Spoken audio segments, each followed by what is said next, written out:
The show is sponsored by Ashoka Tandoori Range. Enjoy the Indian taste.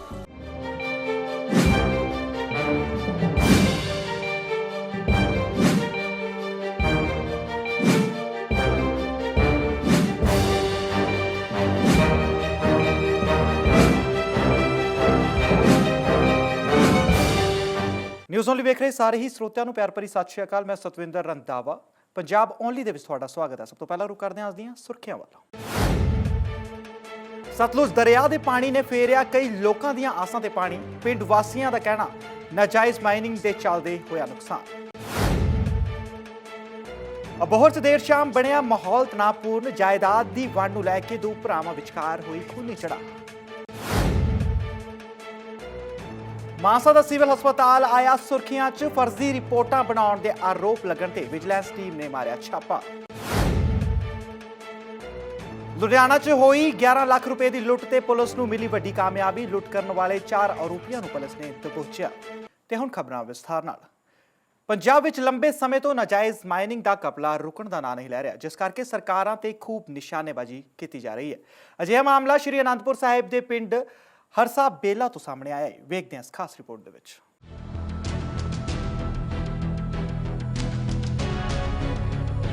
Punjab ਵਿੱਚ ਘਪਲੇ ਕਰਕੇ ਕਈ mafia Punjab ਵਿੱਚ ਆਪਣਾ ਦਬਦਬਾ ਬਣਾਉਣ ਦੇ ਵਿੱਚ ਕਾਮਯਾਬ ਹੋ ਰਹੇ ਨੇ, ਜਿਨ੍ਹਾਂ ਤੇ ਕਾਬੂ ਪਾਉਣਾ ਲੱਗਦਾ ਸਰਕਾਰ ਲਈ ਮੁਸ਼ਕਲ ਹੁੰਦਾ ਜਾ ਰਿਹਾ ਹੈ। ਇਹ 3 ਸ਼ਰਾਬ, ਰੇਤ ਅਤੇ ਡਰੱਗ ਮਾਫੀਆ ਤੇ ਕਾਬੂ ਨਾ ਪਾਏ ਜਾ ਸਕਣ ਕਾਰਨ ਸਰਕਾਰ ਤੇ ਹਰ ਰੋਜ਼ ਸਵਾਲੀਆ ਚਿੰਨ੍ਹ ਲੱਗਦੇ ਰਹਿੰਦੇ ਨੇ। ਇਸ ਤਰ੍ਹਾਂ ਹੀ ਸ਼੍ਰੀ ਅਨੰਦਪੁਰ ਸਾਹਿਬ 'ਚ ਨਾਜਾਇਜ਼ ਮਾਈਨਿੰਗ ਕਾਰਨ ਲੋਕ ਘਰ ਤੋਂ ਬੇਘਰ ਹੋਣ ਲਈ ਮਜਬੂਰ ਹੋ ਗਏ ਨੇ। ਇਸ ਗੱਲ ਦਾ ਪ੍ਰਗਟਾਵਾ ਕਰਦੇ ਹੋਏ ਪਿੰਡ ਹਰਸਾ ਬੇਲਾ ਦੇ ਹਰਨੇਕ ਸਿੰਘ ਦੇ ਪਰਿਵਾਰ ਨੇ ਦੱਸਿਆ ਕਿ ਉਹਨਾਂ ਨੇ ਪਿੰਡ ਹਰਸਾ ਬੇਲਾ ਵਿਖੇ ਸਤਲੁਜ ਦਰਿਆ ਦੇ ਕੰਢੇ ਆਪਣੇ ਪਰਿਵਾਰ ਦੇ ਰਹਿਣ ਲਈ ਮਕਾਨ ਬਣਾਇਆ, ਪਰ ਅੱਜ ਉਹੀ ਮਕਾਨ ਛੱਡਣ ਲਈ ਉਸ ਨੂੰ ਮਜਬੂਰ ਹੋਣਾ ਪੈ ਰਿਹਾ। ਪਿੰਡ ਦੇ ਵਸਨੀਕ ਦਰਸ਼ਨ ਸਿੰਘ ਨੇ ਦੱਸਿਆ ਕਿ ਅਸਲ ਵਿੱਚ ਇਲਾਕੇ ਵਿੱਚ ਬੇਅਥਾ ਨਾਜਾਇਜ਼ ਮਾਈਨਿੰਗ ਕਰਕੇ ਦਰਿਆ ਸਤਲੁਜ ਵਿੱਚ ਡੂੰਘੇ ਟੋਏ ਪੈ ਗਏ ਨੇ।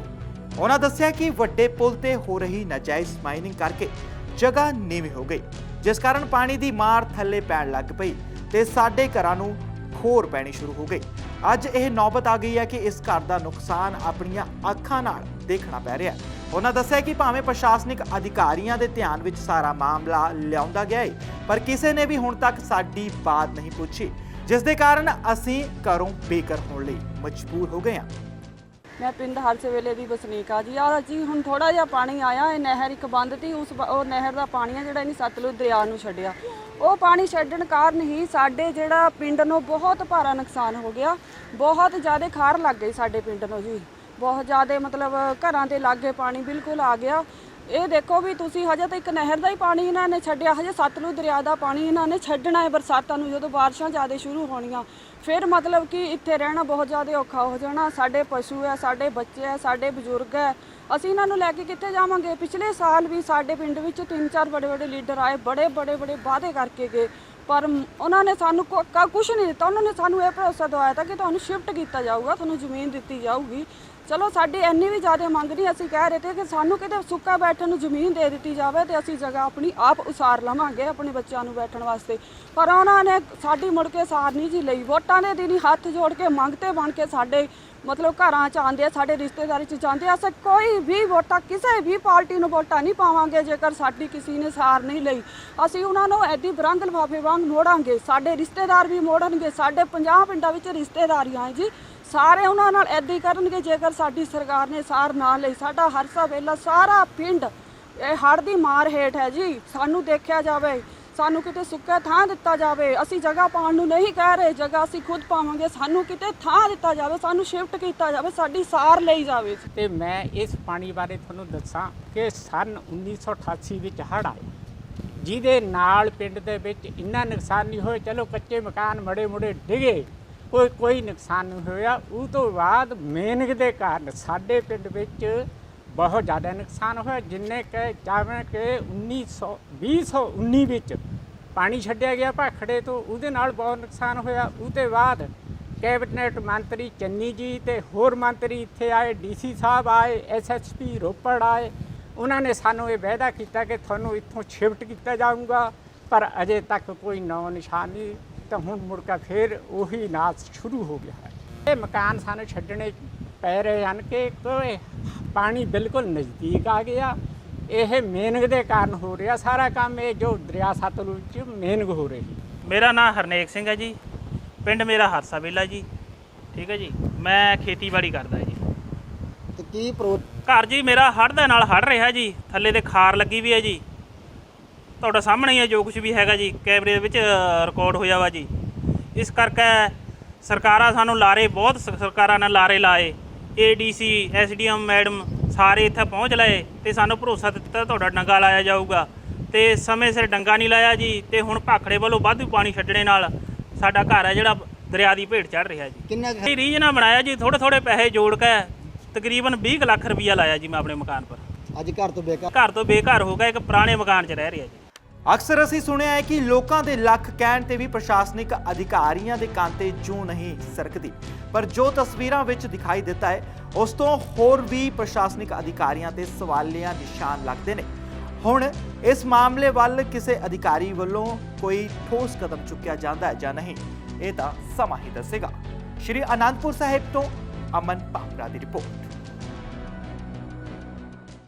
ਅਬੋਹਰ 'ਚ ਉਸ ਸਮੇਂ ਮਾਹੌਲ ਤਣਾਅਪੂਰਨ ਹੋ ਗਿਆ ਜਦੋਂ ਇੱਥੇ ਜਾਇਦਾਦ ਦੀ ਵੰਡ ਨੂੰ ਲੈ ਕੇ ਦੋ ਭਰਾਵਾਂ ਵਿਚਕਾਰ ਲੜਾਈ ਹੋ ਗਈ। ਕਰੋੜਾਂ ਰੁਪਏ ਦੀ ਜਾਇਦਾਦ ਦੀ ਵੰਡ ਨੂੰ ਲੈ ਕੇ ਦੋ ਭਰਾਵਾਂ 'ਚ ਬੀਤੀ ਦੇਰ ਸ਼ਾਮ ਇਹ ਲੜਾਈ ਖੂਨੀ ਝੜਪ ਦਾ ਰੂਪ ਧਾਰ ਗਈ, ਜਿਸ ਦੇ ਦੌਰਾਨ ਦੋਵੇਂ ਭਰਾਵਾਂ ਸਮੇਤ ਉਹਨਾਂ ਦੇ ਦੋ ਬੇਟੇ ਅਤੇ ਇੱਕ ਮਹਿਲਾ ਫੱਟੜ ਹੋਈ ਹੈ। ਗੰਭੀਰ ਰੂਪ 'ਚ ਫੱਟੜ ਪਿਓ ਪੁੱਤਰ ਨੂੰ ਫਰੀਦਕੋਟ ਰੈਫਰ ਕਰ ਦਿੱਤਾ ਗਿਆ, ਜਦੋਂ ਕਿ ਇੱਕ ਭਰਾ ਤੇ ਉਸ ਦਾ ਬੇਟਾ ਅਤੇ ਮਹਿਲਾ ਅਬੋਹਰ ਦੇ ਸਰਕਾਰੀ ਹਸਪਤਾਲ 'ਚ ਜੇਰੇ ਇਲਾਜ ਹੈ। ਪੁਲਿਸ ਵੱਲੋਂ ਫਿਲਹਾਲ ਜਾਂਚ ਕੀਤੀ ਜਾ ਰਹੀ ਹੈ, ਪਰ ਦੋਵੇਂ ਭਰਾ ਦੀ ਇਹ ਲੜਾਈ ਸ਼ਹਿਰ 'ਚ ਚਰਚਾ ਦਾ ਵਿਸ਼ਾ ਜ਼ਰੂਰ ਬਣ ਗਈ ਹੈ। मैं अपनी फैक्ट्री गया, मैं अपनी फैक्ट्री जाके कार रोकी। ये पहले ही कार लेके खड़े सी होती। एक अनिल कुमार तनेजा, एक नतीश तनेजा, दौलत राम दूली ते एक सुभाष चंद्र नागपाल, ये सारे उत्ते पहले ही खड़े थे। मैनू नहीं पता सी, मैं क्या बूहे दे अगे फैक्ट्री दे अगे कार आंदी, लोग आते जाते ही है। मैं हाले गड्डी तो उतरिया नहीं गा, ये फटाफट गड्डी 'च वड़ गए। गड्डी 'च वड़दे ही मैनू कुटना शुरू करता। मैं जिवें बाहर निकलिया, मैं रौला पाया, अंदरों मेरा मुंडा आया भज के। साडा अंदरों गेट बंद सीगा, मुंडा मेरा दफ्तर 'च बैठा सी। उन्होंने गेट जिवें खोलिया, इन्ने नूं तां 100-150 जना आ गए। इन्होंने किरपाना, गंडासे, दौलत राम दोली उन्हें फायर कड्ढे। असीं भज गए, मैं तो मेरा मुंडा, असीं कमरे 'च वड़ गए। ये साडा पिछा करते हुए कमरे दे साडे गेट तोड़ने शुरू करते। इन्हां नूं पुलिस आ गई, इन्होंने पुलिस नूं भी बंदा चंगा बोलिया, पुलिस भी भजाती। फिर उस तो बाद होर पुलिस आई तो फिर जाके उन्होंने पुलिस ने सानू कमरे चों बाहर कढ़िया तो सानू लिया के दफ्तर हस्पताल दे विच। मामला साडा पहला राजीनामा होया सीगा, साडा आपसी प्रॉपर्टी की वंड हुई सीगी। जिस फैक्ट्री 'च मैं बैठा, ये फैक्ट्री मैनू इन्होंने दित्ती सी, या तैनू दे दी। मैं अपनी फैक्ट्री गया सी बालाजी एग्रोस्पोर्ट ਦੇ ਪਾਪਾ ਨਾਲ। ਉੱਥੇ ਮੇਰੇ ਚਾਚਾ ਜੀ ਪਹਿਲੇ ਬੰਦੇ ਲੈ ਕੇ ਖੜੇ ਹੋਏ ਸੀਗੇ।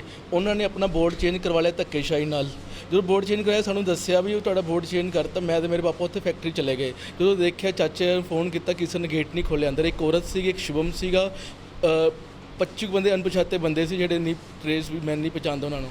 ਚਾਚਾ ਮੇਰਾ ਆਇਆ, ਹੋਰਨ ਮਾਰਿਆ, ਡੈਡੀ ਨੂੰ ਕਾਰ 'ਚ ਪਾਇਆ। ਪਹਿਲੇ ਚਾਚੇ ਨੇ ਡੈਡੀ ਮੇਰੇ ਚਪੇੜਾ ਮਾਰੀ, ਡੈਡੀ ਭੱਜ ਕੇ ਬਾਹਰ ਆਏ। ਮੈਂ ਚਾਚੇ ਨੂੰ ਫੜਿਆ, ਮੈਂ ਕਿਹਾ ਚਾਚਾ ਇਹ ਕੰਮ ਨਾ ਕਰ। ਚਾਚਾ ਆਇਆ, ਡੰਡਾ ਮਾਰਿਆ ਪਹਿਲੇ ਮੇਰੀ ਕਾਰ ਤੇ, ਇਲੈਂਟਰਾ ਕਾਰ ਖੜੀ ਉੱਥੇ। ਉਸ ਤੋਂ ਡੰਡਾ ਮਾਰਿਆ, ਡੈਡੀ ਦੇ ਸਿਰ 'ਚ ਮਾਰਿਆ, ਫਿਰ ਮੇਰੇ ਸਿਰ ਡੰਡਾ। ਸਾਨੂੰ ਦੋਨੋਂ ਪਿਓ ਪੁੱਤ ਕੁੱਟਣ ਲੱਗ ਗਏ। ਇਹਨਾਂ ਦੇ ਕੋਈ ਸੱਟਾਂ ਨਹੀਂ ਵੱਜੀਆਂ। ਇਹ ਕਮਰੇ 'ਚ ਵੜੇ, ਭੱਜ ਕੇ ਜਾ ਕੇ ਕਮਰੇ ਵੜ ਕੇ ਆਪਣੇ ਆਪ ਸੂਏ ਮਾਰੇ, ਕਿਰਪਾਨ ਜੋ ਕੁਛ ਮਾਰਿਆ ਆਪਣੇ ਆਪ ਮਾਰਿਆ। ਇਹਨਾਂ ਦੇ ਕੋਈ ਸੱਟ ਨਹੀਂ ਵੱਜੀ ਸੀਗੀ। ਇਹ ਸਾਨੂੰ ਕੁੱਟਣ ਮਾਰਨ ਲੱਗੇ ਹੋਏ ਨੇ। ਅਣਪਛਾਤੇ ਬੰਦੇ ਸਾਨੂੰ ਉਹਨਾਂ ਨੇ ਮਾਰਿਆ, ਫਿਰ ਪਿਓ ਪੁੱਤਾਂ ਨੇ ਪਕੜ ਕੇ ਮਾਰਿਆ। ਵੈਪਨ ਤੁਸੀਂ ਸਮਝ ਲਓ, ਬੰਦੂਕ ਵੀ ਸੀ ਇਹਦੇ ਕੋਲੋਂ, ਓਪਨ ਫਾਇਰ ਵੀ ਕੀਤਾ, ਲਾਇਸੈਂਸੀ ਹਥਿਆਰ ਵੀ ਹੈਗਾ, ਗੰਡਾਸਾ, ਕਿਰਪਾਨ, ਜੋ ਸੀ ਜੋ ਸਾਰਾ ਹੀ ਸੀ ਇਹਦੇ ਕੋਲੋਂ ਜੀ। ਚਾਕੂ ਵੀ ਸੀ ਇਹਦੇ ਕੋਲੋਂ, ਸੂਆ ਵੀ ਸੀ। ਸੂਆ ਮਾਰਨ ਲੱਗਿਆ, ਮੈਂ ਪਾਸੇ ਹਟ ਗਿਆ। ਇਹਨੇ ਸੂਆ ਕਮਰੇ 'ਚ ਵੜ ਕੇ ਆਪਣੇ ਆਪ ਮਾਰੇ। ਕਮਰੇ ਨੇ ਬੰਦ ਕਰ ਰਿਹਾ। ਪੁਲਿਸ ਵਾਲਿਆਂ ਨੇ ਖੁਦ ਕਮਰਾ ਖੁਲਵਾਇਆ। ਉਹਦੇ ਵਿੱਚ ਇੱਕ ਬੁੜੀ ਸੀ, ਇੱਕ ਮੇਰਾ ਚਾਚਾ ਸੀ, ਚਾਚੇ ਦਾ ਮੁੰਡਾ ਸੀ। 3 ਜਣੇ ਅੰਦਰ ਹੈਗੇ ਸੀਗੇ। ਇਹ ਮਾਮਲੇ ਰੀਜ਼ਨ ਇਹ ਸੀ, ਮੈਂ ਆਪਣੀ ਫੈਕਟਰੀ 'ਚ ਜਾ ਰਿਹਾ ਸੀਗਾ। ਮੇਰੀ ਫੈਕਟਰੀ ਮੇਰੇ ਪਾਪਾ ਦੇ ਨਾਂ 'ਤੇ ਹੈ, ਬਾਲਾਜੀ ਐਗਰੋਐਕਸਪੋਰਟ, ਬਾਲਾਜੀ ਪਲਾਸਟ। ਅਸੀਂ ਜਿਹੜੀ ਫੈਕਟਰੀ ਜਾ ਕੇ ਖੜੇ ਹੋ ਗਏ, ਇਹਨਾਂ ਨੇ ਗੇਟ ਨਹੀਂ ਖੋਲ੍ਹਿਆ ਗਾ। ਸਾਡੇ ਨਾਲ ਕਾਫੀ ਟਾਈਮ ਤੋਂ ਰੌਲਾ ਰੱਪਾ ਕਰ ਰਹੇ ਨੇ। 8 ਪ੍ਰੋਪਰਟੀ ਡਿਸਪਿਊਟ ਕੀ ਹੈ, 8/3 ਨੂੰ ਇਹਨਾਂ ਨੇ ਮੈਨੂੰ ਕੁੱਟਿਆ, ਉਹਦੀ ਵੀਡੀਓ ਮੇਰੇ ਕੋਲ ਹੈਗੀ ਹੈ, ਜੇ ਕਿਹਨੇ ਨੂੰ ਵੀਡੀਓ ਭੇਜ ਦੇਣਾ ਮੈਨੂੰ ਤੇ ਮੇਰੇ ਪਾਪਾ ਨੇ ਮੇਰੇ ਚਾਚੇ ਨੇ ਕਿ ਮੈਨੂੰ ਕੁੱਟਿਆ। ਅਸੀਂ ਉਸ ਤੋਂ ਬਾਅਦ ਕਿਹਾ ਵੀ ਅਸੀਂ ਤੇਰੇ ਨਾਲ ਕੰਮ ਨਹੀਂ ਕਰਨਾ। ਸਾਡੇ ਧੱਕਾਸ਼ਾਹੀ ਹਰ ਥਾਂ ਕਰਦਾ ਰਿਹਾ, ਸਾਨੂੰ ਅਲੱਗ-ਅਲੱਗ ਪੰਚਾਇਤਾਂ ਲਈ ਜਲੀਲ ਕਰਦਾ ਰਿਹਾ। ਈਵਨ ਮੇਰੇ ਪਾਪਾ ਨੂੰ ਇਹਨੇ ਗਾਲਾਂ ਵੀ ਕੱਢੀਆਂ ਨੇ, ਇਹ ਚੋਰ, ਠੱਗ, ਰਾਮਜਾਦਾ, ਚੂੜਾ, ਇੰਨੇ ਇਹੋ ਜਿਹੇ ਵਰਡ ਬੋਲੇ ਨੇ, ਇੰਨੀਆਂ ਗਾਲਾਂ ਕੱਢੀਆਂ ਨੇ। ਫਿਰ ਇਸ ਗੱਲ ਚੱਲ ਕੋਈ ਗੱਲ ਨਹੀਂ, ਅਸੀਂ ਅੱਜ ਕਿਸੇ ਬੰਦੇ ਦਾ ਫੋਨ ਆਇਆ ਵੀ ਤੁਸੀਂ ਉੱਥੇ ਚਲੇ ਜਾਓ, ਅਸੀਂ ਜਾ ਕੇ ਉਹਦੇ देखा जी फैक्ट्री देखनी भी फ़ोन आया भी थोड़ी फैक्ट्री नाम चेंज कर रहा है। तो लड़का था, इनका भांजा था बस, और तो कोई नहीं था। सबसे पहले इन्होंने चालू की है, बड़े बाबू ने। बड़े बाबू ये नहीं थे वहाँ पे, ये बाहर गए हुए थे, उनके बेटे ही थे बस। हाँ, ये बाहर थे ना, बाहर इनके ऊपर हाथापाई करने लगे दोनों बाप बेटे। फिर हम बाहर निकल के आए, फिर गेट खोला, फिर ज़्यादा इनकी दोनों का हाथापाई होगी। गोली वगैरह भी चलाई थी उन्होंने फिर? हाँ, फायरिंग की है, उनके ससुर ने की है, हैप्पी के ससुर ने। ਅੰਮ੍ਰਿਤਸਰ ਦੇ ਛੇਹਰਟਾ ਰੇਲਵੇ ਸਟੇਸ਼ਨ ਤੇ ਪਿਛਲੇ ਦਿਨੀ ਚੱਲੀਆਂ ਗੋਲੀਆਂ ਦੇ ਮਾਮਲੇ 'ਚ ਪੁਲਿਸ ਨੂੰ ਵੱਡੀ ਕਾਮਯਾਬੀ ਮਿਲੀ ਹੈ, ਜਿਸ ਲਈ ਇਹ ਮਾਮਲਾ ਸੁਲਝਦਾ ਦਿਖਾਈ ਦੇ ਰਿਹਾ ਹੈ। ਤੁਹਾਨੂੰ ਦੱਸ ਦਈਏ ਕਿ ਛੇਹਰਟਾ ਦੇ ਰੇਲਵੇ ਸਟੇਸ਼ਨ ਤੇ ਆਪਸੀ ਰੰਜਸ ਦੇ ਚੱਲਦਿਆਂ ਦੋ ਗੁੱਟਾਂ ਵਿਚਕਾਰ ਝੜਪ ਹੋ ਗਈ ਸੀ, ਜਿਸ ਤੋਂ ਬਾਅਦ ਇੱਕ ਗੁੱਟ ਵੱਲੋਂ ਫਾਇਰਿੰਗ ਵੀ ਕੀਤੀ ਗਈ ਸੀ, ਜਿਸ ਵਿੱਚ 3 ਲੋਕ ਗੰਭੀਰ ਜ਼ਖਮੀ ਹੋ ਗਏ ਸਨ। ਜਿਸ ਤੋਂ ਬਾਅਦ ਪੁਲਿਸ ਇਸ ਦੇ ਆਰੋਪੀਆਂ ਨੂੰ ਫੜਨ ਲਈ ਜਾਂਚ ਕਰ ਰਹੀ ਸੀ, ਜਿਸ ਦੇ ਦੌਰਾਨ ਜੀਪੀਆਰ ਵੱਲੋਂ 2 ਆਰੋਪੀਆਂ ਨੂੰ ਗ੍ਰਿਫਤਾਰ ਕਰ ਲਿਆ ਗਿਆ। ਦੱਸ ਦਈਏ ਕਿ ਇਸ ਝਗੜੇ ਤੋਂ ਬਾਅਦ 4 ਆਰੋਪੀਆਂ ਖਿਲਾਫ 307 ਧਾਰਾ ਦੇ ਤਹਿਤ ਮਾਮਲਾ ਦਰਜ ਕਰ ਦਿੱਤਾ ਗਿਆ, ਜਿਸ ਦੇ ਦੌਰਾਨ ਉਹਨਾਂ 2 ਆਰੋਪੀਆਂ ਨੂੰ ਗ੍ਰਿਫਤਾਰ ਕੀਤਾ ਗਿਆ। ਮਸਲਾ ਇਹ ਸੀਗਾ 16/5/2020 ਨੂੰ ਕਰੀਬ 8 ਵਜੇ ਸ਼ਾਮ ਰੇਲਵੇ ਸਟੇਸ਼ਨ ਛਾਟਾ ਦੇ ਸਾਹਮਣੇ 3 ਵਿਅਕਤੀਆਂ ਨੇ, ਉਹਨਾਂ ਦੇ ਨਾਲ ਇੱਕ ਹੋਰ ਵਿਅਕਤੀ ਵੀ ਸੀਗਾ, ਇੱਕ ਅੰਕੁਸ਼ ਹੈ ਮੇਨ, ਕਿਸ਼ੋਰ, ਮਾਨਕ ਤੇ ਲਖਵੀਰ ਸਿੰਘ ਸੀਗੇ। ਇਹਨਾਂ ਦੀ ਕੋਈ ਰੰਜਿਸ਼ ਸੀਗੀ, ਕਿਸੇ ਕਾਰਨ ਰੰਜਿਸ਼ ਸੀਗੀ। ਇਹਨਾਂ ਨੇ ਸਾਰਿਆਂ ਨੇ ਇਕੱਠੇ ਹੋ ਗਏ, ਇਹਨਾਂ ਨੇ 4 ਬੰਦਿਆਂ ਤੇ ਲਖਵੀਰ ਸਿੰਘ, ਵੀਰ ਸਿੰਘ ਤੇ ਉਹਦੇ ਨਾਲ ਸਾਈਂ ਸੀਗਾ, ਉਹਨਾਂ ਤੇ ਨੇ ਗੋਲੀ ਚਲਾਤੀ। ਪਿਸਟਲ ਇਹਦੇ ਕੋਲ ਦੇਸੀ ਸੀਗਾ, ਦੇਸੀ ਪਿਸਟਲ ਨਾਲ ਇਹਨੇ ਗੋਲੀ ਚਲਾਈ। 3 ਵਿਅਕਤੀਆਂ ਦੇ ਗੋਲੀ ਲੱਗੀ ਸੀ, ਇੱਕ ਦੇ ਪੱਟ 'ਚ ਲੱਗੀ, ਇੱਕ ਦੇ ਬਾਂਹ 'ਤੇ ਲੱਗੀ ਸੀ ਤੇ ਇੱਕ ਦੀ ਲੱਤ 'ਤੇ ਲੱਗੀ। ਇਹ ਜ਼ਖਮੀ ਹੋ ਗਏ। 16/5/2020 ਦੀ ਵਾਰਦਾਤ ਆ, ਸ਼ਾਮ ਕਰੀਬ 8 ਵਜੇ ਤੇ ਮੌਕੇ 'ਤੇ ਗਏ ਸੀਗੇ। ਉੱਥੇ ਜਿਹੜੇ 3 ਵਿਅਕਤੀ ਸੀ ਇਹਨਾਂ ਨੂੰ ਚੱਕ ਕੇ ਹਸਪਤਾਲ ਦਾਖਲ ਕਰਵਾਇਆ ਸੀ। ਉਸ ਤੋਂ ਬਾਅਦ ਜੇ ਲਖਵੀਰ ਸਿੰਘ ਦੇ ਬਿਆਨਾਂ 'ਤੇ ਮੁਕੱਦਮਾ ਦਰਜ ਕੀਤਾ ਸੀ ਤੇ ਇਹ ਦੋਸ਼ੀ ਜਿਹੜਾ ਅੰਕੁਸ਼ ਆ, ਇਹ ਕਾਫੀ ਖਤਰਨਾਕ ਦੋਸ਼ੀ ਆ। 307 ਦੇ ਆਲਰੇਡੀ ਉੱਤੇ ਮੁਕੱਦਮੇ ਦਰਜ ਨੇ ਤੇ ਜਿਹੜਾ ਨਾਲ ਹੁਣ ਅਸੀਂ ਮਾਲਕ ਫੜਿਆ, ਇਹਦੇ ਉੱਤੇ ਵੀ 307 ਦਾ ਪਹਿਲਾਂ ਵੀ ਮੁਕੱਦਮਾ ਜਿਹੜਾ ਦਰਜ ਹੈ। ਕਿਹੜੀ ਜਗ੍ਹਾ ਫੜੀ ਗਈ? ਇਹ ਹੁਣ ਅਸੀਂ ਛੱਡ ਤੋਂ ਇਹਨੂੰ ਗ੍ਰਿਫਤਾਰ ਕੀਤਾ ਜੀ, ਭੈਣ ਦੇ ਘਰੇ ਸੀ। ਉੱਥੋਂ ਇਹਨੂੰ ਲੋਕਡਾਊਨ ਦਾ ਕਰਕੇ ਉਹਦੇ ਘਰੇ ਵੜਿਆ ਹੋਇਆ ਸੀ, ਸਾਨੂੰ ਮੁਖਬਰੀ ਸੀਗੀ ਤੇ ਉੱਥੋਂ ਹੀ ਦੋਵਾਂ ਨੂੰ ਗ੍ਰਿਫਤਾਰ ਕਰ ਲਿਆ। ਤੇ ਇਹਦੇ ਪਾਸੋਂ ਜਿਹੜਾ 32 ਬੋਰ ਪਿਸਟਲ ਸੀਗਾ ਦੇਸੀ, ਉਹ ਵੀ ਬਰਾਮਦ ਕਰਾ ਲਿਆ। 3 ਖੋਲ ਜਿਹੜੇ ਨੇ ਚਲਾਏ ਸੀਗੇ ਉਹ ਵੀ ਅੱਜ ਅਸੀਂ ਬਰਾਮਦ ਕਰਾ ਲਿਆ। ਸਾਰਿਆਂ ਨੇ ਦੱਸਿਆ ਕਿ ਇਹ ਦੇਸੀ ਪਿਸਟਲ ਕਿੱਥੋਂ ਲਿਆ? ਇਹ ਅਜੇ ਇਹਦੀ ਤਫਤੀਸ਼ ਚੱਲ ਰਹੀ ਆ। ਮੈਂ ਤੇ ਯੂਪੀ ਤੋਂ ਮੰਗਾਇਆ, ਦੱਸਦਾ ਕੋਈ ਬੰਦੇ ਦਾ ਨਾਂ ਨਹੀਂ ਦੱਸ ਰਿਹਾ, ਉਹ ਅਜੇ ਪੁੱਛਣਾ ਬਾਕੀ ਆ, ਕਰ ਰਹੇ ਸੀ ਪੂਰੀ ਇਹਦੀ। ਰਿਮਾਂਡ ਲਿਆ ਜਾਏਗਾ ਜੀ? ਹਾਂ, 3 ਦਿਨ ਦਾ ਪੁਲਿਸ ਰਿਮਾਂਡ ਲਿਆਂਦਾ ਸੀ ਤੇ ਪਿਸਟਲ ਅਸੀਂ ਬਰਾਮਦ ਕਰਾ ਲਿਆ ਤੇ ਹੁਣ ਜੇ ਲੋੜ ਪਈ ਤਾਂ ਅਜੇ ਮਾਨਯੋਗ ਜੱਜ ਸਾਹਿਬ ਦੇ ਪੇਸ਼ ਕਰਕੇ ਹੋਰ ਰਿਮਾਂਡ ਲਵਾਂਗੇ। ਕਿੰਨੇ ਟੋਟਲ ਕਿੰਨੇ ਬੰਦੇ ਆ ਜਿਹੜੇ? ਇਹ 4 ਦੋਸ਼ੀ ਸੀਗੇ ਤੇ ਜਿਨ੍ਹਾਂ ਦੇ ਵਿੱਚੋਂ 2 ਅਸੀਂ ਗ੍ਰਿਫਤਾਰ ਕਰ ਲਿਆ, ਇੱਕ ਲਖਵੀਰ ਸਿੰਘ ਤੇ ਜਿਹੜਾ ਇੱਕ ਕਿਸ਼ੋਰ ਆ ਉਹ ਗ੍ਰਿਫਤਾਰ ਕਰਨਾ ਬਾਕੀ ਆ। ਤੇ ਕਿਹੜੀ ਗੈਂਗ ਨਾਲ ਸੰਬੰਧਿਤ ਆ? ਗੈਂਗ ਦੀ ਨਹੀਂ ਐਡੀ ਕੋਈ ਗੱਲ ਹੈਗੀ, ਇਹ ਘਰੇਲੂ ਲੜਾਈਆਂ ਕਰਦੇ ਸੀਗੇ, ਜਿਵੇਂ ਮਾੜਾ ਜਿਹਾ ਲੇਡੀਜ਼ ਪਿੱਛੇ ਲੜ ਪਏ, ਕਿਸੇ ਕੁੜੀ ਪਿੱਛੇ ਗੱਲਬਾਤ ਹੋ ਗਈ, ਇੱਦਾਂ ਲੜ ਪੈਂਦੇ ਸੀ, ਇੱਦਾਂ ਗੰਗੈਠਣ ਵਾਲੀ ਕੋਈ ਗਾਸ ਕਰਦੇ। ਜਿਹਨੂੰ ਫੜਿਆ ਜੇ ਵੀ ਛਾੜੇ ਦਾ ਰਹਿਣ ਵਾਲਾ? ਬਿਲਕੁਲ ਜੀ, ਇਹ ਵੀ ਛਾੜੇ ਦਾ ਰਹਿਣ ਵਾਲਾ, ਨੇੜੇ ਤੇੜੇ ਦੇ ਰਹਿਣ ਵਾਲੇ ਆ ਸਾਰੇ ਤੇ ਇਕੱਠੇ ਰਹਿੰਦੇ ਉੱਥੇ ਨੇੜੇ। ਤੇ ਹੁਣ ਤੱਕ ਦੀ ਕੀ ਕਾਰਵਾਈ ਕੀਤੀ? ਹੁਣ ਤੱਕ ਦੀ ਕਾਰਵਾਈ ਆ ਵੀ ਇਹਨਾਂ ਨੂੰ ਗ੍ਰਿਫਤਾਰ ਕਰ ਲਿਆ, ਪਿਸਟਲ ਬਰਾਮਦ ਕਰਾ ਲਿਆ ਤੇ ਖਾਲੀ ਕਾਰਤੂਸ ਵੀ ਜਿਹੜੇ ਉਹ ਵੀ ਬਰਾਮਦ ਕਰਾ ਲਿਆ ਤੇ ਅੱਜ ਮਾਨਯੋਗ ਅਦਾਲਤ ਵਿੱਚ ਪੇਸ਼ ਕਰਕੇ ਤੇ ਦੁਬਾਰਾ ਪੁਲਿਸ ਰਿਮਾਂਡ ਲਾਂਗੇ। ਇਹ ਪੁੱਛਾਂਗੇ ਕਿ ਇਹ ਪਿਸਤੌਲ ਇਹਨੇ ਕਿਸ ਵਿਅਕਤੀ ਤੋਂ ਕਿੱਥੋਂ ਖਰੀਦ ਕੇ ਲਿਆਂਦਾ, ਤਾਂ ਜੋ ਸਾਰੀ ਸਟੋਰੀ ਸਹੀ ਹੋ ਸਕੇ। ਜਿਹੜੇ ਕਾਰਤੂਸ ਕਿੰਨੇ ਫੜੇ ਗਏ? 3 ਖੋਲ ਜਿਹੜੇ ਨੇ ਚਲਾਏ ਸੀ ਨਾ ਉਹ ਬਰਾਮਦ ਕਰ ਲਿਆ ਸੀ ਅੱਜ। ਠੀਕ ਹੈ, 3 ਹੀ ਨੇ ਚਲਾਏ ਸੀ, 3 ਹੀ ਅਸੀਂ ਬਰਾਮਦ ਕਰ ਲਏ। ਤੇ ਹੋਰ ਕੋਈ ਗੋਲੀ ਫੜੀ ਗਈ ਇਹਦੇ ਕੋਲ? ਨਹੀਂ, ਹੋਰ ਨਹੀਂ ਅਜੇ ਫੜਾ ਗਿਆ ਕੋਈ, ਬਾਕੀ ਅਜੇ ਤਫਤੀਸ਼ ਚੱਲੀ ਜਾਰੀ ਆ। ਅੱਜ ਜੱਜ ਸਾਹਿਬ ਦੇ ਪੇਸ਼ ਕਰਕੇ ਦੁਬਾਰਾ ਪੁਲਿਸ ਰਿਮਾਂਡ ਲਾਵਾਂਗੇ। ਠੀਕ ਹੈ, ਧੰਨਵਾਦ। ਪੰਜਾਬ 'ਚ ਜਿੱਥੇ ਕਈ ਲੋਕ ਕਰੋਨਾ ਦੀ ਮਾਰ ਚੱਲ ਰਹੇ ਨੇ, ਉੱਥੇ ਹੀ ਕਰੋਨਾ ਕਾਰਨ ਕੀਤੇ ਗਏ ਲਾਕਡਾਊਨ ਦੇ ਦੌਰਾਨ ਲੋਕਾਂ ਨੂੰ ਬਹੁਤ ਸਾਰੀਆਂ ਸਮੱਸਿਆਵਾਂ ਦਾ ਸਾਹਮਣਾ ਕਰਨਾ ਪੈ ਰਿਹਾ ਹੈ। ਅਜਿਹਾ ਹੀ ਮਾਮਲਾ ਗੁਰਦਾਸਪੁਰ ਦੇ ਬਟਾਲਾ ਤੋਂ ਸਾਹਮਣੇ ਆਇਆ, ਜਿੱਥੇ ਇੱਕ ਪ੍ਰਵਾਸੀ ਮਜ਼ਦੂਰ ਨੇ ਫਾਹਾ ਲਗਾ ਕੇ ਆਪਣੀ ਜੀਵਨ ਲੀਲਾ ਖਤਮ ਕਰ ਲਈ। ਮਿਲੀ ਜਾਣਕਾਰੀ ਮੁਤਾਬਕ ਬਟਾਲਾ 'ਚ 20 ਸਾਲਾ ਦੀਪਕ ਕੁਮਾਰ ਰੋਜ਼ੀ ਰੋਟੀ ਕਮਾਉਣ ਦੇ ਲਈ ਲੰਬੇ ਸਮੇਂ ਤੋਂ ਦੇਸ਼ ਦੇ ਅੰਦਰ ਜਾਰੀ ਲਾਕਡਾਊਨ ਦੇ ਵਿੱਚ ਕਈ ਪਰੇਸ਼ਾਨੀਆਂ ਦਾ ਸਾਹਮਣਾ ਕਰ ਰਿਹਾ ਸੀ। ਮ੍ਰਿਤਕ ਦੇ ਰਿਸ਼ਤੇਦਾਰ ਨੇ ਦੱਸਿਆ ਕਿ ਦੀਪਕ ਪਿਛਲੇ ਸਮੇਂ ਤੋਂ ਕਾਫੀ ਪਰੇਸ਼ਾਨ ਸੀ ਤੇ ਉਸ ਨੂੰ ਕੋਈ ਕੰਮ ਵੀ ਨਹੀਂ ਸੀ ਮਿਲ ਰਿਹਾ, ਜਿਸ ਕਰਕੇ ਉਸ ਤੇ ਆਤਮ ਹੱਤਿਆ ਕਰਨ ਦੇ ਲਈ ਦਬਾਅ ਬਣ ਰਿਹਾ ਸੀ। ਫਾਹ ਲਾ ਕੇ ਇਹ ਕਿੱਥੇ ਰਹਿੰਦਾ ਸੀ ਇਹ ਫੋਕਲ ਪੁਆਇੰਟ ਰਹਿੰਦੇ ਜੀ। ਤੁਹਾਨੂੰ ਕਦੋਂ ਪਤਾ ਲੱਗਾ ਫਾਹ ਲਿਆ ਕੋਈ ਰਾਤ ਨੂੰ 1 ਵਜੇ ਬੰਦਾ ਅਸੀਂ ਵੇਖਿਆ ਜਿਸ ਕਮਰੇ 'ਚ ਸੌਂਦਾ ਸੀ ਉਸ ਕਮਰੇ 'ਚ ਹੈ ਨਹੀਂ ਮੁੰਡਾ, ਕਿਰਾਏ ਲੱਭਣ ਗਏ। ਅੱਛਾ ਲੱਭਣ ਗਿਆ ਤਾਂ ਵੇਖਿਆ ਇੱਕ ਲਤਾ ਹੈਗਾ ਉਹਦੇ ਅੰਦਰ ਜੀ। ਅੱਛਾ ਉਹਦੇ ਸਾਈਡ ਦੇ ਥੱਲੇ ਟੀਨ ਦੇ ਸਾਈਡ 'ਤੇ ਉਹਦੇ ਫਾਹ ਕਰਨਾ ਲਿਆ ਹਾਲ ਹੈ ਉਹ ਪਲਾਸਟਿਕ ਦੇ ਰਸਤੇ ਨੂੰ। ਅੱਛਾ ਕੋਈ ਡਿਪਰੈਸ਼ਨ 'ਚ ਰਹਿੰਦਾ ਸੀ ਪਤਾ ਕੁਛ? ਸਰ ਡਿਪਰੈਸ਼ਨ ਦੀ ਪਤਾ ਨਹੀਂ ਸਾਨੂੰ, ਉਹ ਫੋਨ ਤੇ ਗੱਲ ਕਰਦਾ ਸੀ ਆਪਣੇ ਦਾਦੇ ਨੂੰ, ਦਾਦੀ ਨੂੰ, ਪਿਓ ਨੂੰ, ਮਾਂ ਨੂੰ, ਸਾਰਿਆਂ ਨੂੰ ਕਰਦਾ ਸੀ। ਉਹਨੂੰ ਉਹਦੇ ਕੀ ਟੈਨਸ਼ਨ ਹੈ ਇਹ ਅਸੀਂ ਨਹੀਂ ਦੱਸ ਸਕਦੇ ਸਰ। ਦਾਦਾਰੀ ਕਿੱਥੇ ਸੀ ਇਹਦੇ? ਹਾਂਜੀ ਉਹ ਕਿੱਥੇ ਰਹਿੰਦੇ? ਉਹ ਬਿਹਾਰ ਬਿਹਾਰ ਰਹਿੰਦੇ। ਇਹ ਕੰਮ ਕੀ ਕਰਦੇ ਸੀ? ਹਾਂਜੀ ਕੰਮ ਕਰਦੇ ਸੀ ਬੇਸਨ ਦੇ ਕੰਮ। ਹਾਂਜੀ ਬੇਸਨ ਦੇ ਕੰਮ ਕਰਦੇ ਸੀ, ਕਦੀ ਬਾਹਰ ਕੰਮ ਕਰ ਲੈਂਦਾ ਸੀ, ਕਦੀ ਬੇਸਨ ਦੇ ਮਜ਼ਦੂਰੀ ਕਰਕੇ। ਮਜ਼ਦੂਰੀ ਕਰਦੇ। ਹਾਂਜੀ ਇਹ ਦੀਪਕ ਕੁਮਾਰ ਕਰੀਬ 7 ਮਹੀਨੇ ਪਹਿਲਾਂ ਆਪਣੇ ਮਾਸਟਰ ਕੋਲ ਰਣਜੀਤ ਕੁਮਾਰ ਕੋਲ ਆਇਆ ਸੀ। ਉਹ ਇੱਥੇ ਲਾਕਡਾਊਨ ਦੌਰਾਨ ਇੱਥੇ ਫਸ ਗਿਆ, ਦਿਹਾੜੀ ਨੂੰ ਮਿਲਦੀ ਨਹੀਂ ਸੀ, ਕੋਈ ਵੀ ਕੰਮ ਦਾ ਕੋਈ ਨਹੀਂ ਸੀ ਤੇ ਵਾਪਸ ਜਾ ਨਹੀਂ ਸਕਦਾ। ਉਹਨੇ ਪਰੇਸ਼ਾਨੀ ਦੀ ਹਾਲਤ ਵਿੱਚ ਪਿਛਲੀ ਰਾਤ ਬੀਤੀ ਰਾਤ ਉਹਨੇ ਫਾਹ ਲੈ ਕੇ ਆਪਣੀ ਆਤਮ ਹੱਤਿਆ ਕਰ ਲਈ ਤੇ ਕਾਰਵਾਈ ਕਰ ਰਹੇ 174 ਰੁਪਏ ਦੀ। ਪੋਸਟਮਾਰਟਮ ਕਰਾਉਣ ਤੋਂ ਬਾਅਦ ਜਦੋਂ ਦੇ ਹਾਲਾਤ ਹੋਣਗੇ ਵੈਸੀ ਸੂਰਤ ਵੈਸੀ ਕਾਰਵਾਈ ਕੀਤੀ। ਖਬਰਾਂ ਦਾ ਸਿਲਸਿਲਾ ਇਦਾਂ ਹੀ ਜਾਰੀ ਰਹੇਗਾ। ਮਿਲਦੇ ਹਾਂ ਇੱਕ ਨਿੱਕੀ ਜੀ ਬ੍ਰੇਕ ਤੋਂ ਬਾਅਦ। This show is sponsored by Ashoka Tandoori Range. Enjoy the Indian taste.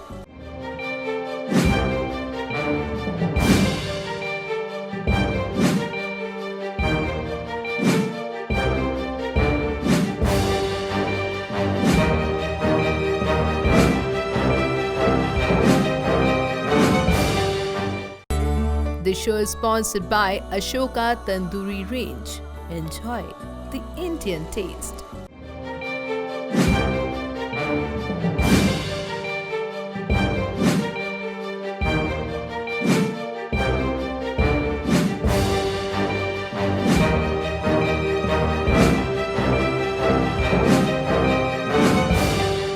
Ludhiana 'ਚ ਪਿਛਲੇ ਦਿਨ 11 ਲੱਖ ਰੁਪਏ ਦੀ ਲੁੱਟ ਦਾ ਮਾਮਲਾ ਸੁਲਝਾਉਣ ਬਾਰੇ ਪੁਲਿਸ ਦਾਅਵਾ ਕਰ ਰਹੀ ਹੈ, ਜਿਸ ਵਿੱਚ ਦੱਸਿਆ ਜਾ ਰਿਹਾ ਹੈ ਕਿ ਲੁੱਟ ਦੀ ਵਾਰਦਾਤ ਨੂੰ ਅੰਜਾਮ ਦੇਣ ਵਾਲੇ 4 ਆਰੋਪੀਆਂ ਨੂੰ ਗ੍ਰਿਫਤਾਰ ਕਰ ਲਿਆ ਗਿਆ।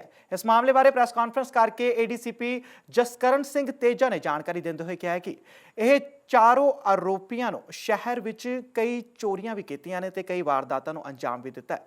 ਉੱਥੇ ਹੀ 2 ਆਰੋਪੀਆਂ ਨੂੰ ਪੁਲਿਸ ਨੇ ਗ੍ਰਿਫਤਾਰ ਕੀਤਾ ਹੈ, ਜਿਨ੍ਹਾਂ ਨੇ ਇੱਕ ਵਿਅਕਤੀ ਤੇ ਜਾਨਲੇਵਾ ਹਮਲਾ ਕੀਤਾ ਸੀ ਤੇ ਇਲਾਜ ਦੌਰਾਨ ਉਸ ਵਿਅਕਤੀ ਦੀ ਮੌਤ ਹੋ ਗਈ ਸੀ।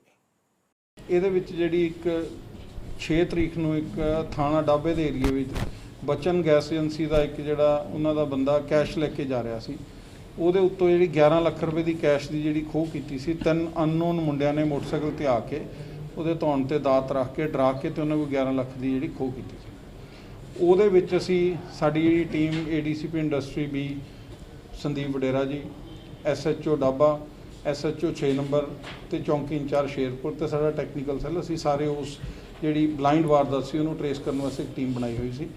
ਉਹਦੇ ਵਿੱਚ ਸਾਨੂੰ ਮੀਨ ਟਾਈਮ ਇੱਕ ਹੋਰ ਇਨਫੋਰਮੇਸ਼ਨ ਜਿਹੜੀ ਡਿਵੈਲਪ ਹੋਈ, ਜਿਹਦੇ ਵਿੱਚ ਸਾਨੂੰ ਇੱਕ ਸੀਕ੍ਰੇਟ ਇਨਫੋਰਮੇਸ਼ਨ ਦੇ ਉੱਤੇ 2 ਵਿਅਕਤੀਆਂ ਦਾ ਜਿਹੜਾ ਪਤਾ ਲੱਗਿਆ ਵੀ ਜਿਹੜੇ 2 ਵਿਅਕਤੀ ਵਿਕਰਮ ਸਿੰਘ ਤੇ ਪਰਮਿੰਦਰ ਸਿੰਘ, ਜਿਹੜੇ ਇਹ 2 ਨਸ਼ੀਲੇ ਪਾਊਡਰ ਦਾ ਵੀ ਕੰਮ ਕਰਦੇ ਆ ਤੇ ਪਲੱਸ ਇਹਨਾਂ ਨੇ ਡਾਬੇ ਵਾਲੀ ਵਾਰਦਾਤ ਵੀ ਕੀਤੀ ਸੀ।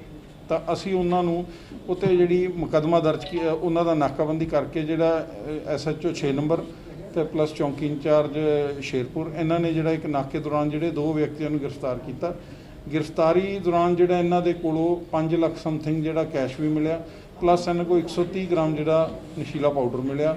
ਉਹਦੇ ਵਿੱਚ ਫਿਰ ਇਹਨਾਂ ਦੀ ਜਿਹੜੀ ਅੱਗੇ ਫਰਦਰ ਜਿਹੜੀ ਇਨਵੈਸਟੀਗੇਸ਼ਨ ਕੀਤੀ ਤਾਂ ਇਹਨਾਂ ਨੇ ਫਿਰ ਡਾਬੇ ਵਾਲੀ ਜਿਹੜੀ ਵਾਰਦਾਤ ਕੈਸ਼ ਦੀ 11 ਲੱਖ ਰੁਪਏ ਦੀ ਸੀ, ਉਹਦਾ ਵੀ ਜਿਹੜਾ ਇਹਨਾਂ ਨੇ ਕਨਫੈਸ਼ਨ ਕੀਤਾ ਵੀ ਅਸੀਂ ਇਹ ਪੈਸੇ ਜਿਹੜੇ ਉਸ ਵਾਰਦਾਤ ਦੇ ਆ, ਅਸੀਂ ਉਹ ਵਾਰਦਾਤ ਦੇ ਵਿੱਚ 11 ਲੱਖ ਰੁਪਏ ਦੇ ਵਿੱਚ ਅਸੀਂ 3 ਜਾਣੇ ਵਾਰਦਾਤ ਕਰਨ ਵਾਲੇ ਸੀ ਤੇ 2 ਵਿਅਕਤੀ ਜਿਹੜੇ ਇਹਨਾਂ ਦੇ ਨਾਲ ਜਿਨ੍ਹਾਂ ਨੇ ਰੋਲ ਪਲੇ ਕੀਤਾ ਸੀ, ਜਿਹ 'ਚ ਇੱਕ ਵਿਅਕਤੀ ਜਿਹੜਾ ਸੀ ਉਹਦੇ ਘਰ ਦੇ ਵਿੱਚ ਪੈਸਿਆਂ ਦੀ ਵੰਡ ਹੋਈ ਸੀ ਤੇ ਇੱਕ ਬੰਦੇ ਨੇ ਜਿਹੜੀ ਪਹਿਲੋਂ ਜਿਹੜੀ ਪ੍ਰੀਵੀਅਸਲੀ ਉੱਥੇ ਰੈਕੀ ਕੀਤੀ ਸੀ ਉਹਦੇ ਵਿੱਚ ਉਹਨੇ ਉਹ ਸਾਰੀ ਰੈਕੀ ਕਰਕੇ ਦਿੱਤੀ। ਸਰ ਪਹਿਲਾਂ ਵੀ ਕੋਈ ਲੁੱਟ ਕੀਤੀ ਹੈ ਜੀ? ਇਹਨਾਂ ਦੇ ਵਿੱਚ ਜਿਹੜਾ ਇੱਕ ਲੜਕਾ ਹੈਗਾ ਦੋਸ਼ੀ ਵਿਕਰਮ, ਇਹਦੇ ਖਿਲਾਫ ਪਹਿਲੋਂ 3 ਮੁਕੱਦਮੇ ਦਰਜ ਹਨ, ਬਟ ਅਦਰਵਾਈਜ਼ ਬਾਕੀਆਂ ਦਾ ਅਸੀਂ ਜਿਹੜਾ ਇਹ ਰਿਕਾਰਡ ਪ੍ਰੀਵੀਅਸ ਚੈੱਕ। ਕਿੰਨੇ ਦੀ ਲੁੱਟ ਹੋਈ ਸੀ, ਕਿੰਨੇ ਰਿਕਵਰ ਹੋਏ ਜੀ? ਇਹਦੇ ਵਿੱਚ 11 ਲੱਖ ਰੁਪਏ ਦੀ ਜਿਹੜੀ ਲੁੱਟ ਹੋਈ ਸੀ ਤੇ ਜਿਹੜਾ ਇਹਦੇ ਵਿੱਚ 5,97,200 ਰੁਪਏ ਜਿਹੜਾ ਰਿਕਵਰ ਕਰ ਲਿਆ ਗਿਆ ਤੇ 4 ਦੋਸ਼ੀਆਂ ਨੂੰ ਗ੍ਰਿਫਤਾਰ ਕੀਤਾ। ਇਹਨਾਂ ਕੋਲ ਵਰਤਿਆ ਹੋਇਆ ਜਿਹੜਾ ਵਾਰਦਾਤ 'ਚ ਮੋਟਰਸਾਈਕਲ ਤੇ ਪਲੱਸ ਪੈਸੇ ਜਿਹੜੇ ਉੱਥੋਂ ਖੋਹ ਕੇ ਗਏ ਸੀ, ਜਿਹੜਾ ਬੈਗ ਸੀ ਉਹ ਸਾਰੇ ਰਿਕਵਰ ਕਰ ਲਏ। ਸਰ ਬਾਕੀ ਜਿਹੜੇ ਪੈਸੇ ਇਹਨਾਂ ਨੇ ਕੋਈ ਨਸ਼ਾ ਖਰੀਦਿਆ ਜਾਂ ਕਿੱਥੇ ਵਰਤੇ ਜੀ? ਇਹ ਨਸ਼ਾ ਪੀਣ ਦੇ ਆਦੀ ਹੈ। ਇਹਨਾਂ ਨੇ ਕੁਝ ਪੈਸੇ ਜਿਹੜੇ ਆ ਨਸ਼ਾ ਵੀ ਪੀਤਾ ਤੇ ਕੁਝ ਇਹਨਾਂ ਦੇ ਵਿੱਚੋਂ ਜਿਹੜਾ ਲੜਕਾ ਉਹਨੇ ਸੇਮ ਡੇ ਹੀ ਬੈਂਕ ਦੇ ਵਿੱਚ ਵੀ ਜਮ੍ਹਾਂ ਕਰਾਏ ਸੀ। ਉਹ ਵੀ ਅਸੀਂ ਫਰਦਰ ਅੱਗੇ ਇਨਵੈਸਟੀਗੇਸ਼ਨ ਜਿਹੜਾ ਥਰੂ ਪ੍ਰੋਸੀਜਰ ਉਹ ਪੈਸੇ ਵੀ ਜਿਹੜੇ ਵਿਡਰਾਅ ਕਰਵਾਵਾਂਗੇ। ਗੈਂਗ ਦਾ ਪ੍ਰਮੁੱਖ ਕੌਣ ਹੈ? ਜਿਹੜਾ ਇਹਦੇ ਵਿੱਚ ਗੈਂਗ ਦਾ ਜਿਹੜਾ ਪ੍ਰਮੁੱਖ ਹੈ ਉਹ ਵਿੱਕੀ ਹੈ ਰੋਮੀ।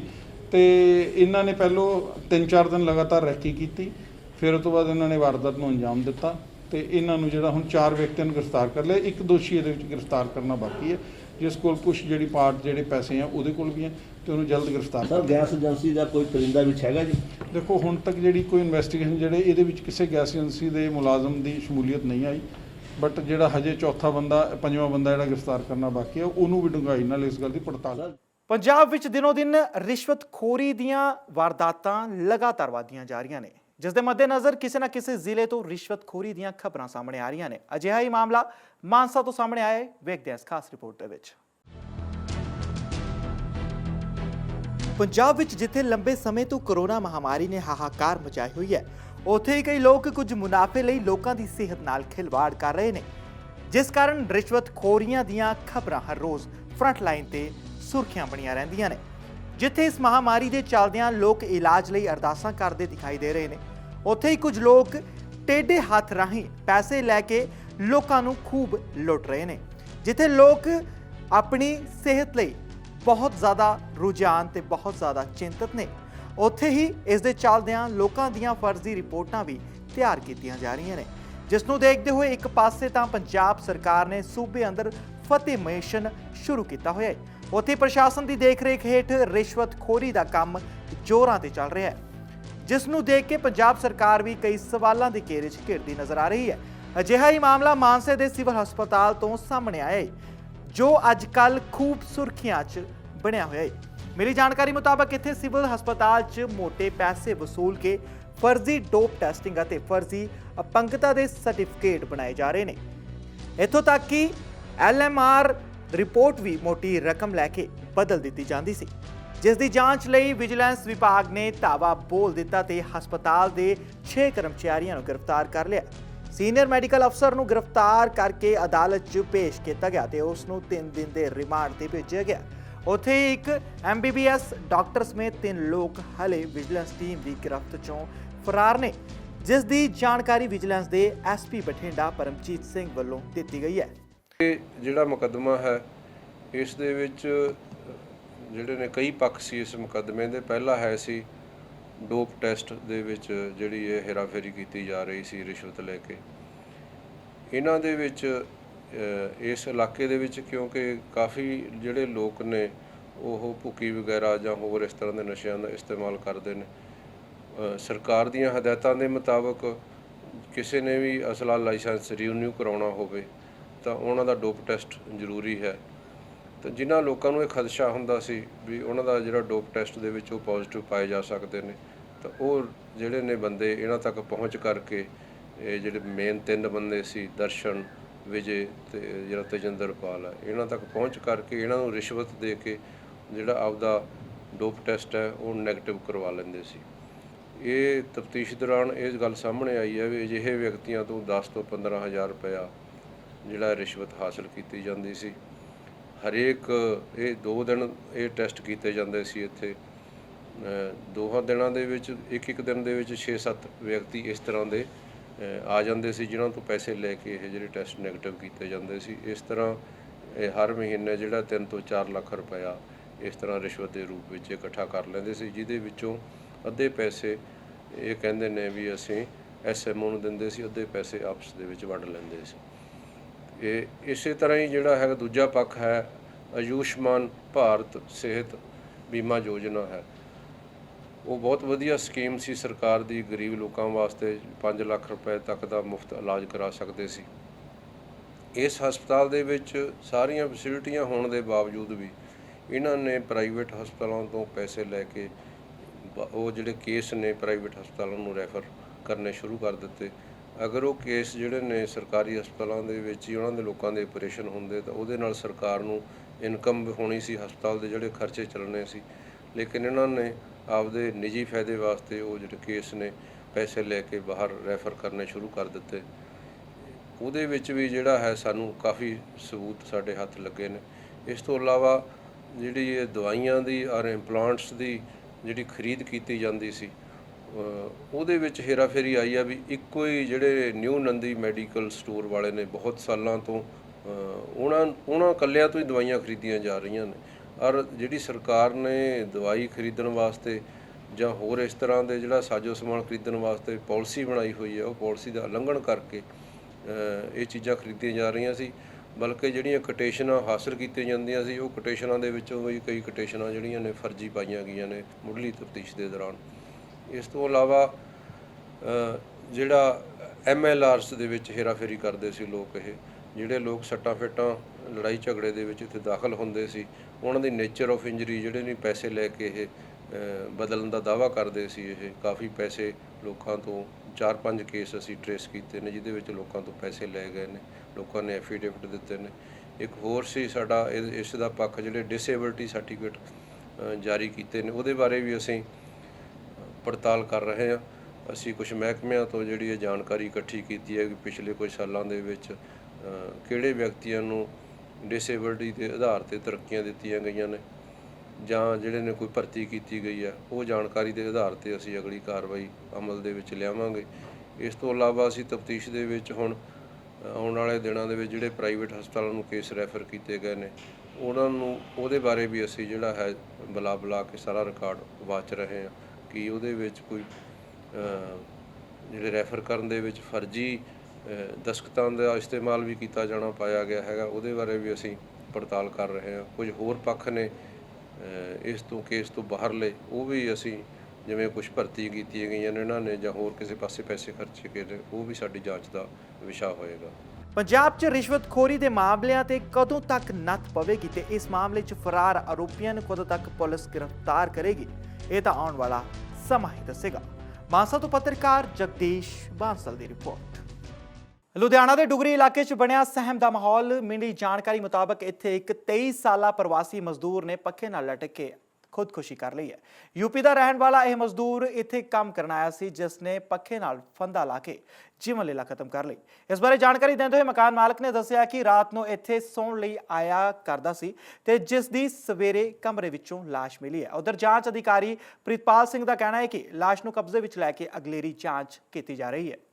ਭਾਈ ਇਹ ਸਾਡੇ ਇੱਥੇ ਸੌਣ ਲਈ ਆਉਂਦਾ ਸੀ, ਰਾਤੀ ਕੰਮ ਤਾਂ ਬਾਹਰ ਕਿਤੇ ਦਿਹਾੜੀਆਂ ਕਰਦਾ ਸੀ। ਇਹਦੀ ਮਦਰ ਸਾਡੇ ਕੋਲ ਸਫਾਈ ਦਾ ਕੰਮ ਕਰਦੀ ਸੀ ਪਹਿਲੇ, ਤੇ ਉਹ ਤਾਂ ਗਏ ਹੋਏ ਨੇ ਪਿੰਡ। ਇਹ ਖਾਲੀ ਵਾਪਸ ਆਇਆ ਸੀਗਾ ਇਕੱਲਾ, ਤੇ 3 ਦਿਨ ਤੋਂ ਅਸੀਂ ਖੋਲ੍ਹੀ ਨਹੀਂ ਕੋਠੀ। ਅੱਜ ਖੋਲ੍ਹੀ ਹੈਗੀ, ਤੇ ਜਿਹੜਾ ਕੰਮ ਇੱਧਰ ਕਰਦਾ ਸੀ ਬੰਦਾ ਅੰਦਰ, ਮਾਸਟਰ ਕਟਿੰਗ ਕੁਟਿੰਗ ਦਾ ਕੰਮ ਕਰਦਾ ਸਾਡੇ, ਉਹਨੇ ਆ ਕੇ ਦੇਖਿਆ ਵੀ ਇਹ ਹੈਂਗ ਹੋਇਆ ਹੋਇਆ ਸੀ ਉੱਥੇ। ਉਹਦੇ ਨਾਲ ਕਿੰਨੀ ਉਮਰ ਆਈਡੀਆ ਹੋਣਾ 23-24 ਸਾਲ ਦਾ ਹੋਣਾ ਜੀ।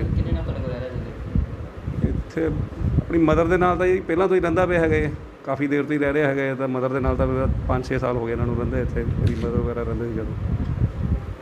मैटर का तो कुछ पता नहीं। मैं इधर आया, गेट खोला तो देखा कि वो ऐसे लटका हुआ था। फिर मैंने मैम को फ़ोन कर दिया। कितने टाइम से रह रहे हो?